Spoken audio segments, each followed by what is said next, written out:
सत्योपाख्यान रामायण में ये वर्णन है कि एक समय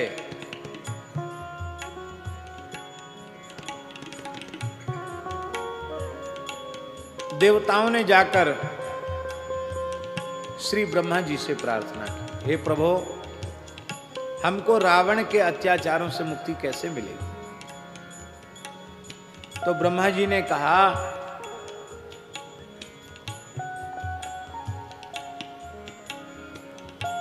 कि सूर्य वंश में भगवान श्री राम का प्राकट्य होगा दशरथ नंदन के रूप में, लेकिन ये प्राकट्य तब होगा जब कैकेयी नरेश महाराज अश्वपति उनकी कन्या कैकेयी का विवाह दशरथ जी के साथ हो जाएगा। जब तक कैकेयी नरेश की बेटी का विवाह दशरथ जी के साथ नहीं होगा तब तक प्रभु का अवतार नहीं होगा। और यह बात देवर्षि नारद जी सुन रहे थे, तो नारद जी ने देवताओं के दुखों को दूर करने के लिए दशरथ जी को, वशिष्ठ जी को भी प्रेरित किया और उधर कैकेयी नरेश को भी प्रेरित किया। दशरथ जी का प्रथम विवाह दक्षिण कौशल नरेश की बेटी कौशल्या से हुआ था। दक्षिण कौशल जिसे वर्तमान में छत्तीसगढ़ कहते हैं, ये छत्तीसगढ़ प्रांत ही दक्षिण कौशल है।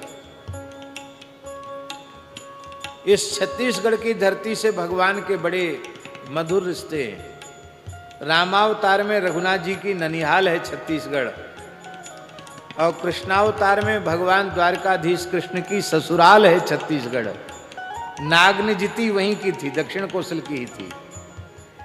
तो ननिहाल भी बहुत मीठा रिश्ता है ननिहाल वाला, और ससुराल वाला तो मीठा होता ही है, सब लोग जानते ही। रामावतार में ननिहाल और कृष्णावतार में ससुराल। तो पहला कैकेयी जी से विवाह हुआ, कौशल्या जी से विवाह हुआ, और इसके बाद जब कौशल्या से कोई संतति नहीं हुई, क्योंकि रावण को जब पता चला कि दशरथ जी के पुत्र के द्वारा मेरा वध होगा, तो भगवान शिव की कठोर उपासना करके, तपस्या करके रावण ने वर मांग लिया था शंकर जी से, दशरथ जी के तेज से, उनके शुक्र से कोई पुत्र उत्पन्न न हो। ये शिवजी से वर मांग लिया था रावण ने, इसलिए तो खीर खा करके ठाकुर जी प्रकट हुए, उसमें दशरथ जी की आवश्यकता नहीं पड़ी। और मिथिला वालों को गाली देने का एक बहाना मिल गया। खीर खाए के प्राकट्य न हुआ होता तो मिथिलानियों को बार बार खीर की चर्चा करने का सौभाग्य कैसे मिलता। दोनों ही बातें हैं।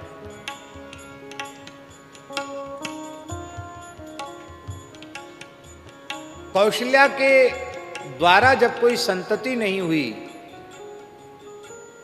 तब आपने दूसरा विवाह सुमित्रा जी से किया। ये मगध देश की राजकुमारी हैं, मागधी हैं, मगध देश की राजकुमारी हैं सुमित्रा जी। सुमित्रा जी से श्री दशरथ जी का विवाह संपन्न हुआ। इनसे भी कोई संतति नहीं हुई। दीर्घ काल के पश्चात एक कन्या हुई, सुमित्रा जी के गर्भ से कन्या हुई। उस कन्या का नाम हुआ शांता। ये दशरथ जी की औरस पुत्री है, किंतु दशरथ जी का प्रेम महाराज रोमपाद से था, अंग नरेश महाराज रोमपाद से था। घनिष्ठ मित्रता थी। एक दिन दोनों वन विहार के लिए जा रहे थे तो अपने मित्र रोमपाद महाराज के आंख में दशरथ जी ने आंसू देखे। कहा, मित्रवर तुम इतने व्यथित क्यों हो, तुम्हारे नेत्रों में आंसू कैसे? बहुत पूछने पर उन्होंने बताया कि क्या कहें, विवाह को इतना समय हो गया लेकिन हम संतति का मुख नहीं देख सके। आज ये हमारी पवित्र राजवंश की परंपरा कैसे चलेगी? दशरथ जी ने करे, भाई जो समस्या आपके जीवन में है वही समस्या हमारे जीवन में है, पर हम तो दुखी नहीं हैं। आप दुखी क्यों हैं? आप तो मंडलिक राजा हैं और हम तो चक्रवर्ती सम्राट के पद पर हैं। हमको जब खेद नहीं है तो आपको खेद क्यों? पर इतनी सी बात के लिए यदि आपको खेद है तो हम प्रतिज्ञा करते हैं, हमारी जो भी पहली संतति होगी वो हम आपको दे देंगे। तो पहली संतति सुमित्रा के गर्भ से शांता जी का जन्म हुआ। अपने वचन के अनुसार दशरथ जी ने जन्मते ही बाल्यकाल में अपनी पुत्री रोमपाद महाराज को दे दी और वे धार्मिक व्यवस्था के अनुसार, दशरथ जी की प्रतिज्ञा के अनुसार वो रोमपाद महाराज की बेटी मानेंगे और उस पुत्री दशरथ जी की हैं और धर्म पुत्री हैं श्री अंग नरेश की। और उन्हीं का विवाह महर्षि ऋष्य श्रृंग से हुआ, श्रृंगी ऋषि से विवाह हुआ। एक बार महाराज अंग के राज्य में ब्राह्मणों के प्रति कुछ अपराध बन गया। वे वेदपाठी वेदज्ञ पवित्र ब्राह्मण अंग से रुष्ट हो गए और उन्होंने कहा कि ये अधर्मी राजा, इसकी ब्राह्मणों में श्रद्धा नहीं है। यद्यपि अपराध भूल से ही बना था, पर ब्राह्मण अग्निहोत्री ब्राह्मण थे, वो अपने दंड कमंडल उठाया और अपने अग्निहोत्र की अग्नियों को लिया, गायों को लिया, अंग देश की सीमा के बाहर चले गए। ब्राह्मणों के रुष्ट होने से अंग देश में अवर्षण हो गया, अकाल पड़ गया, भयंकर अकाल। किसी तरह से पानी की एक बूंद भी न बरसे। तब अंग महाराज ने अपने कुल गुरु से प्रार्थना की, ब्राह्मणों से, ऋषियों से प्रार्थना की। बोले, भाई अपराध ब्राह्मणों का लगा है तुम्हारे ऊपर, कोई ऐसा ब्राह्मण कुमार यहाँ आ जाए, उसके चरण रज तुम्हारे राज्य में पड़ जाए, जो सर्वथा निर्विकार हो, काम विकार का प्रवेश ही जिसके चित्त में न हुआ हो, ऐसा कोई पवित्र तपस्वी ब्राह्मण आपके राज्य की धरती पर चरण रख दे तो अकाल समाप्त हो जाएगा, सुंदर वर्षा होने लगे। वीडियो वाले भैया, स्वामी जी का दर्शन हमको नहीं हो रहा, थोड़ा किनारे हो जाए।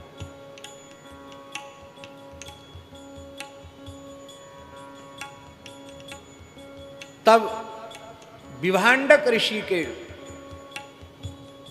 शुक्र से उत्पन्न, अमोघ तेज से उत्पन्न श्रृंगी ऋषि, महर्षि विभांडक ब्रह्मचारी थे। उन्होंने गृहस्थाश्रम में प्रवेश नहीं किया था, वे नैष्ठिक ब्रह्मचारी थे। उनकी कठोर तपस्या को देख करके देवराज इंद्र को भय हुआ और उन्होंने तप में विघ्न करने के लिए अप्सरा को भेजा। अप्सरा को निर्वस्त्र आपने देखा तो आपके मन में विकार उत्पन्न हुआ और आप जल में खड़े खड़े, गंगा जी के जल में खड़े खड़े तप कर रहे थे। वहीं आपका अमोघ तेज स्खलित हुआ और एक मृगी थोड़ी दूर पर जल पी रही थी और जल के माध्यम से वह तेज मृगी के उदर में गया और उसी मृगी के गर्भ से श्रृंगी ऋषि का जन्म हुआ, जिनके मस्तक पर एक श्रृंग था, सिंह, जैसे हिरण के सिंह होता है ऐसे एक सिंह था। विभांडक ऋषि ने प्रतिज्ञा की थी कि मैं अपने पुत्र में विकार का प्रवेश ही नहीं होने दूंगा, मनुष्य मात्र के संपर्क से दूर रखूंगा। महर्षि विभांडक के क्रोध के कारण, उनके शाप के भय से उस वन में कोई प्रवेश नहीं करता था। समय से सारे संस्कार हुए महाराज जी, श्रृंगी ऋषि जी के संपूर्ण षडंग वेदों का स्वाध्याय उन्होंने कर लिया, निरंतर वेद पाठ करते रहते थे। पर उन्होंने उस वन में अपने पिता के अतिरिक्त किसी को देखा ही नहीं था पुरुष के रूप में। वो समझते थे कि सृष्टि इतनी ही है, बस यही है पिताजी, और कोई नहीं। स्त्री होती कैसी उन्होंने देखा ही नहीं था। विकार की उत्पत्ति में दो बातें प्रधान होती हैं। एक तो विषय की उपस्थिति, विषय की उपस्थिति, विषय की उपस्थिति होगी तो विकार उत्पन्न होगा, विषय उपस्थिति ही नहीं होगा तो विकार क्यों उत्पन्न होगा। दूसरी बात, विषय की उपस्थिति से भी विकार उत्पन्न नहीं होता है। विषय के प्रति भोग्यता का भाव, ये भोग्य है, ये भाव, ये विषय के प्रति भोग्यता का भाव विषयी पुरुष के कुसंग के कारण उत्पन्न होता है। इसलिए विषय से उतना भय नहीं है, विषयी पुरुष के संग से जितना भय है उतना विषय से भय नहीं।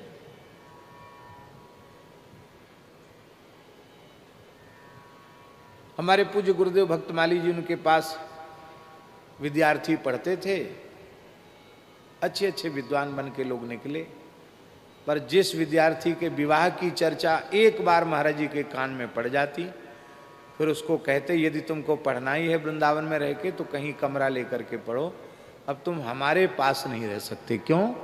बोले तुम्हारे विवाह की चर्चा शुरू हो गई है, इसलिए तुम्हारी मानसिकता दूसरी प्रकार की हो गई है, इससे दूसरे जो विद्यार्थी हैं उनकी मानसिकता बिगड़ेगी, इसलिए तुम अब यहां से चले जाओ, या तो घर चले जाओ, वृंदावन में रहना है तो फिर अलग कहीं रहो, हमारे पास नहीं रह सकते। विवाह की चर्चा शुरू हो गई, अब नहीं रह सकते हमारे पास। इतना विषयी पुरुषों के संग का इतना चित्त पर प्रभाव पड़ता है। विभांडक ऋषि भी निर्विषय थे, वहां कोई विषय था नहीं, तो विषयी पुरुष का संपर्क भी नहीं था और विषय भी नहीं था, तो स्वाभाविक है ऋषि श्रृंग निर्विकार थे। अब ऋषियों से ही पता चला महाराज जी के केवल धरती पर एक ऋषि हैं ऋषि श्रृंग, जिनके मन में अब तक काम विकार ही उत्पन्न नहीं हुआ है। बोले उनको कैसे लाया जाए, कोई किसी की हिम्मत नहीं, कौन लावे उनको।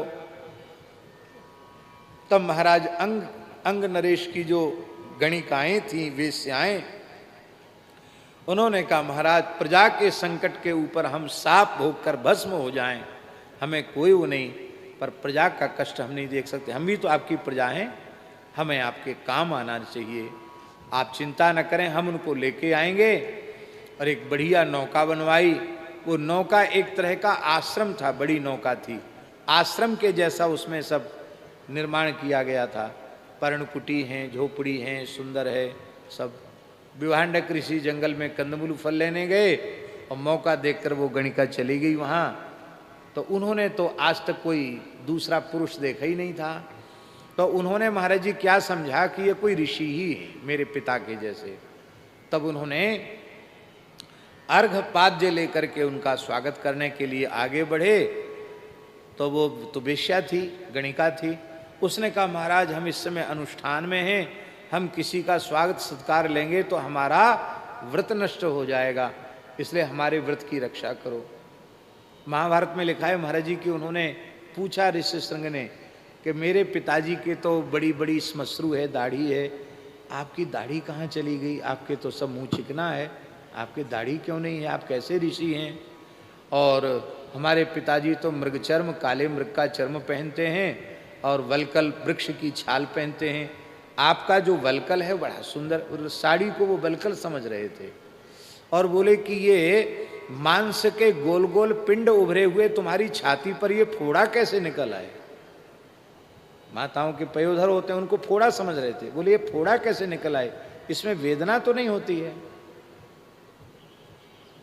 और हमारे पिताजी के तो बड़ी बड़ी जटाएं हैं, ये आपके ऐसी ऐसे ऐसे गूथे हुए, ऐसी कैसी जटाएं, ऐसी जटाएं तो हमने पहली बार देखी।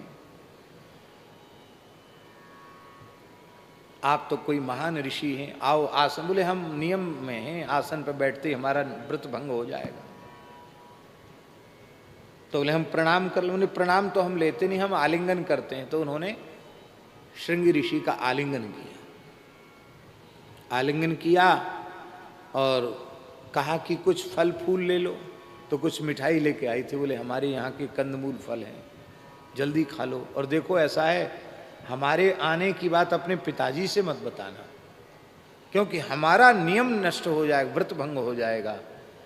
और वे कुछ अन्य मनस्क से थे, पिताजी को तो नहीं बताया, पर पिताजी समझ गए कि कोई न कोई यहाँ आया जरूर है। इनका आज मुख कमल प्रसन्न नहीं दिख रहा है मेरे पुत्र का। बोले देखो बेटा, हम लोग ब्राह्मण हैं, ऋषि हैं, हमारी तपस्या में विघ्न करने के लिए बड़े बड़े असुर डोलते हैं, कोई राक्षस आया तो नहीं था यहाँ। आप कुछ भी नहीं अपने पिता से बोले।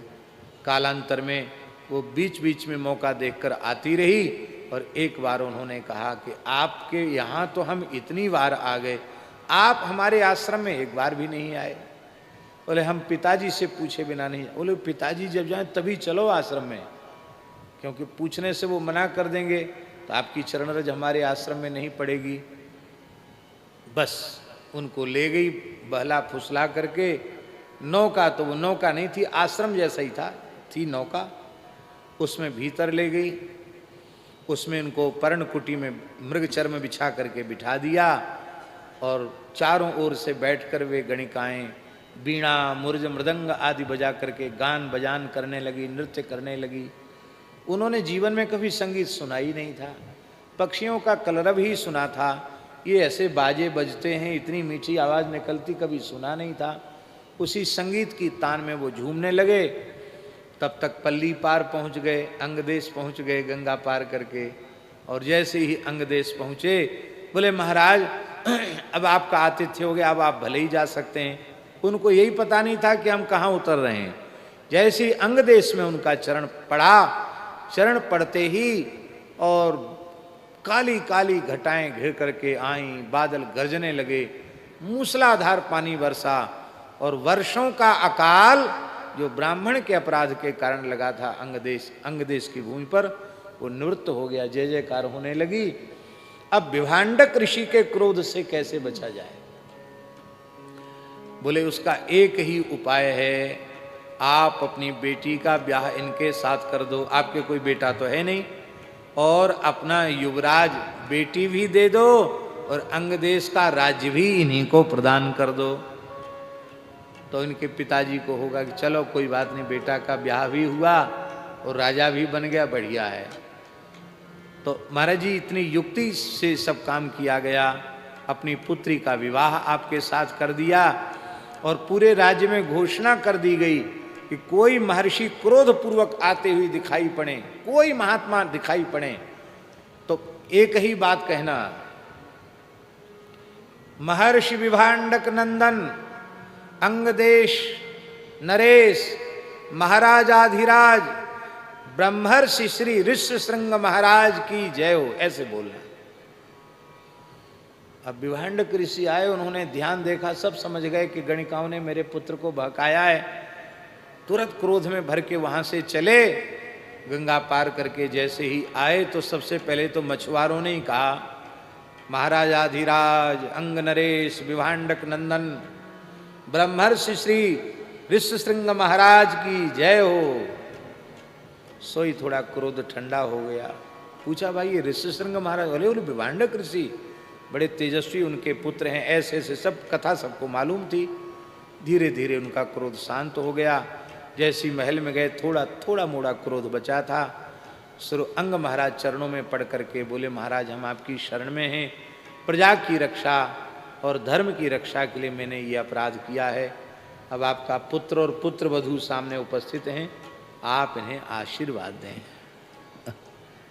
महर्षि ने आशीर्वाद दिया और कहा, बेटा भले ही तुम राजा हो गए हो, लेकिन तुम अपने ऋषि धर्म का त्याग नहीं करना।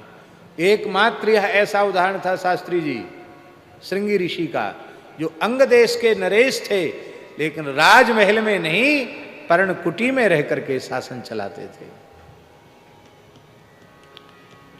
शांता जी भी ऋषि पत्नी के रूप में रहती हैं, रानी के रूप में नहीं रहती, और ऋष्यशृंग भी ऋषि के रूप में ही रहती।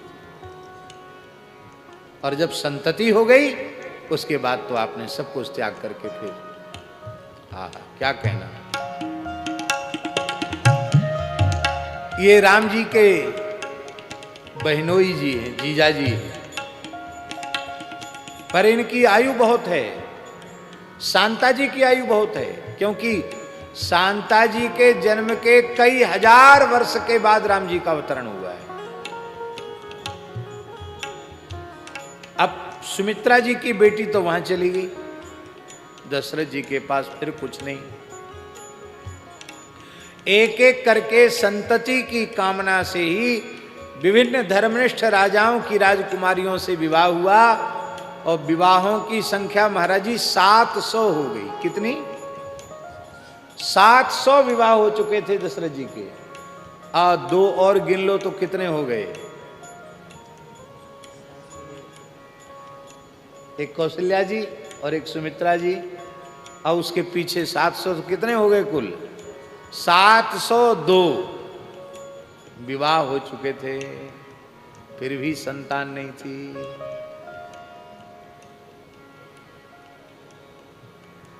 तब नारद जी ने कहा संतति तो तभी होनी है जब कैकेयी नरेश की बेटी से विवाह करेंगे। तब दशरथ जी ने कैकेयी का दर्शन किया। दशरथ जी मृगयार्थ कैकेयी देश गए थे, वहां राजकुमार के वेश में कैकेयी को युद्ध में पराक्रम करते हुए वन में मृगया करते हुए देखा। बाद में पता चला कि तो कैकेयी महाराज की पुत्री है राजकुमार के वेश में। ऐसी सुंदरी और ऐसी वीरांगना, मुग्ध हो गए। बोले ये तो ठीक है, नारद जी ने कहा तब ब्याह तो कर लेंगे। विवाह के लिए स्वयं दशरथ जी ने प्रस्ताव किया कैकेयी के पिता से। उन्होंने कहा महाराज आपके 2 ब्याह तो पहले हो चुके हैं, दोनों आपकी महारानी हैं, कौशल्या और सुमित्रा, और फिर 700 और ब्याह हो चुके हैं। हमारी बेटी सबसे छोटी बनकर वहां रहेगी, और इसके कोई संतति भी होगी तो राज्य तो ज्येष्ठ को मिलेगा, बड़ी रानी के जो पुत्र होगा उसी को मिलेगा। हमारी बेटी रानी का भी पद नहीं प्राप्त कर पाएगी, वो तो इतनी रानियों की एक तरह से दासी बनकर उसे रहना पड़ेगा। तो ये विवाह हमें स्वीकार नहीं है। इसी शर्त पर स्वीकार है कि आपकी जेठी रानी तो कौशल्या हैं और बीच वाली सुमित्रा हैं, सुमित्रा वाले स्थान पर कैकेयी जी को रख दिया जाए। तो आपकी 3 महारानी हो, कौशल्या, कैकेयी और सुमित्रा। देखिए विचित्र बात है, बीच वाली हैं सुमित्रा महाराज जी, पर वचन के अनुसार सुमित्रा जी तीसरे नंबर पर पहुंच गई और दूसरे नंबर पर कैकेयी जी आ गई। अब जब ज्येष्ठ पुत्र का प्रस्ताव किया कि आपका ज्येष्ठ पुत्र राजा नहीं बनेगा, कैकेयी का पुत्र ही राजा बनेगा, इसको आप लिखित रूप में दीजिए, हस्ताक्षर कीजिए और गवाही भरें आपके कुलगुरु वशिष्ठ जी महाराज, तब अपनी बेटी का विवाह करेंगे। यह सुन करके दशरथ जी ने विवाह के प्रस्ताव को दुखी होकर अस्वीकार कर दिया कि हम नहीं, हम अपने वंश की पवित्र जो मर्यादा है कुल परंपरा उसके विरुद्ध हम नहीं जा सकते। तब वशिष्ठ जी ने समझाया पुत्र ही तब होगा जब इनसे विवाह होगा, नहीं तो पुत्र होने का मार्ग ही खुलेगा नहीं। इसलिए विवाह कर लो और जो बात आएगी समय पर देख लिया जाएगा, अभी लिखा पढ़ी करवाओ, काम सिलटाओ जैसे भी सिलटे। तो गुरु राज्ञा गरीयसी, गुरु जी ने हस्ताक्षर कर दिया। ये चरित्र है सत्योपाख्यान रामायण का। तो अब गुरु जी के हस्ताक्षर हैं, दशरथ जी ने वचन दिया है।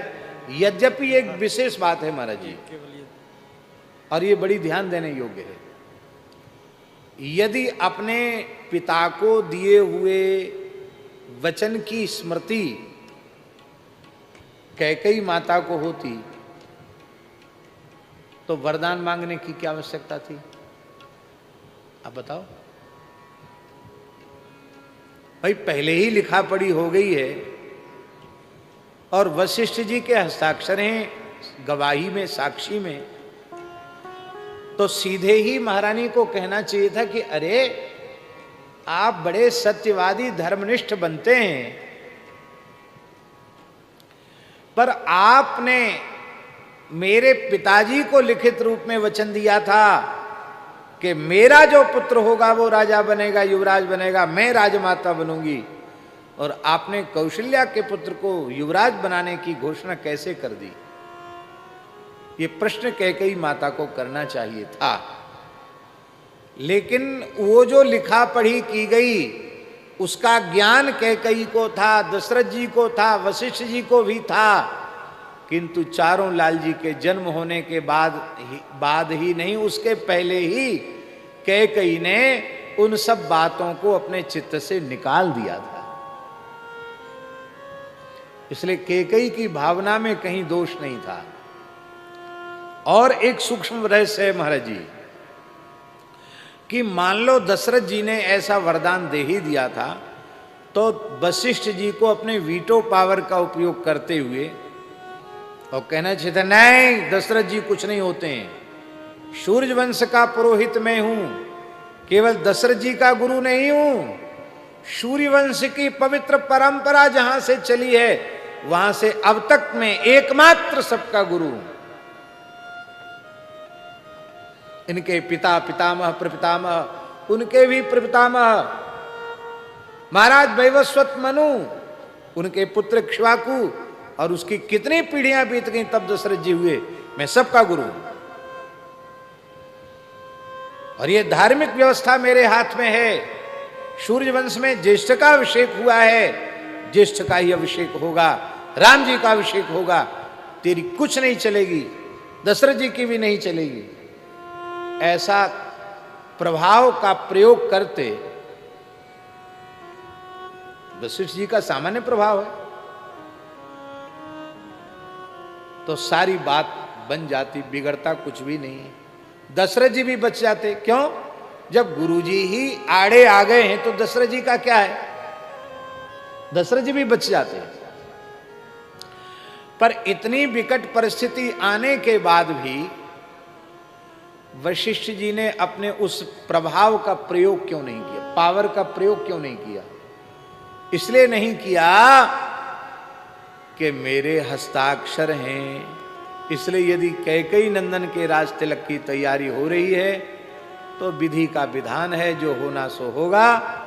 अब मैं जब एक बार हस्ताक्षर कर चुका हूं तो मैं फिर अपने प्रभाव का अप्रयोग नहीं कर सकता, मेरा पावर कमजोर पड़ गया। हाँ,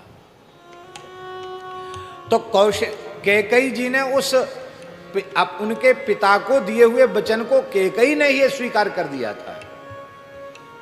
यही कारण है कैकेयी ही दशरथ जी के सामने प्रस्ताव करती थी राम जी को राजा बनाने का। यह प्रस्ताव कौशल्या जी का नहीं था, सुमित्रा जी का नहीं था, प्रथम प्रस्ताव माता कैकेयी का ही था। विवाह के मूल में भी कैकेयी है। जब दशरथ जी आते तो कैकेयी मान करके बैठ जाती। कहा देवी आज तुम मुंह फुला के क्यों बैठी हो? बोले आपको तो राजकाज से फुर्सत ही नहीं है, हैं?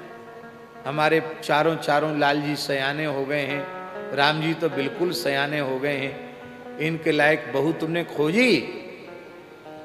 दशरथ जी कहते बेटी वाले चिंता करते हैं, बेटा वाले चिंता नहीं करते। हमारे राम जी रूप में, सील में, गुण में इतने सुंदर हैं, एक बहू क्या हजारों बहू मिल जाएंगी। कैकेयी माता कहती ये बात नहीं है,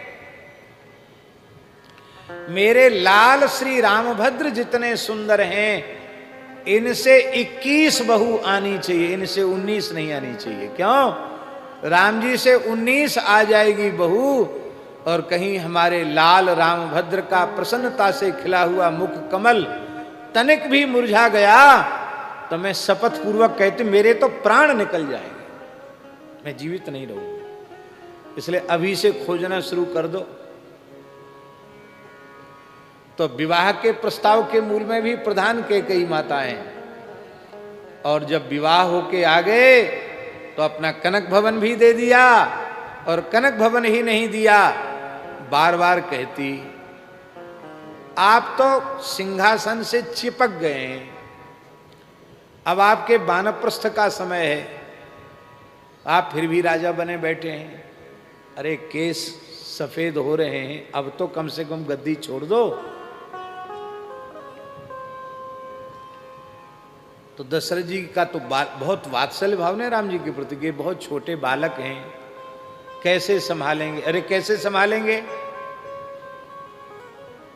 अपने सामने उनको संभलवाओगे ही नहीं तो संभालना सीखेंगे कब? इसलिए अपने सामने उनको युवराज बना दीजिए, अब वो उनके ही हाथ से सारी व्यवस्था का संचालन करवाइए। और शास्त्री जी एक विशेष बात है, वाल्मीकि रामायण में आप देखेंगे तो प्रजा जहां राम जी के गुणों का वर्णन कर रही है, वहां उन गुणावली के वर्णन से एक बात स्पष्ट हो जाती है कि राज्य का संपूर्ण प्रशासन रघुनाथ जी के हाथ में है। तो ये युवराज बनने के पहले ही राम जी को ही सब काम संभलाओ, वे ही सारा व्यवहार करें, ये योजना भी कैकेयी की। इसीलिए मंथरा ने जब कहा कि तुम्हें पता नहीं है राम जी तो राजा बनने वाले, तो इतनी खुश हो गई कैकेयी, अरे मैं तुम्हें मुंह मांगा इनाम दूंगी, यदि ऐसा है तो इससे सुंदर समाचार और कोई दूसरा नहीं है। इसलिए कैकेयी के प्रेम में कहीं कोई संदेह नहीं किया जा सकता है।